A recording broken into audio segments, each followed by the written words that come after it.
లైగర్ cinema విషయంలో pan India లెవెల్లో విజయ్ దేవరకొండ చేసిన రచ్చకు ఓ రేంజ్ లో ట్రోలింగ్ జరిగింది.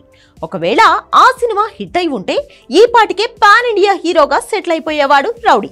కానీ లైగర్ ఫ్లాప్ అవడంతో కాస్త తగ్గి ఫ్యామిలీ ఆడియన్స్ టార్గెట్ గా సినిమాలు చేస్తున్నాడు.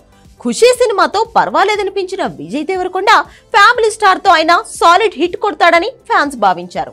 కానీ ఈ సినిమా డివైడ్ టాక్ సొంతం చేసుకుంది కాబట్టి ఖచ్చితంగా హిట్ అని చెప్పలేం. ఒకవేళ ఫ్యామిలీ స్టార్ హిట్ అయినా కూడా పెద్దగా సాటిస్ఫై అవ్వలేదు రౌడీ ఫ్యాన్స్.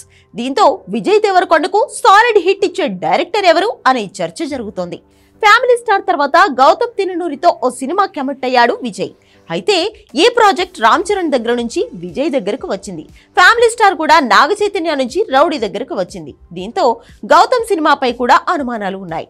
మరి రౌడీని సక్సెస్ ట్రాక్ ఎక్కించే డైరెక్టర్ ఎవరు అంటే రౌడీ ఫ్యాన్స్ చెప్పే మాట ఒక్కటే, అర్జున్ రెడ్డితో రౌడీని స్టార్ గా మార్చిన సందీప్ రెడ్డి వంగ అయితేనే విజయ్ దేవరకొండ బ్లాక్ బస్టర్ కొడతాడని అంటున్నారు. కానీ ఇప్పటికే spirit, animal park, Allu Arjun తో సినిమాలు అనౌన్స్ చేశాడు సందీప్.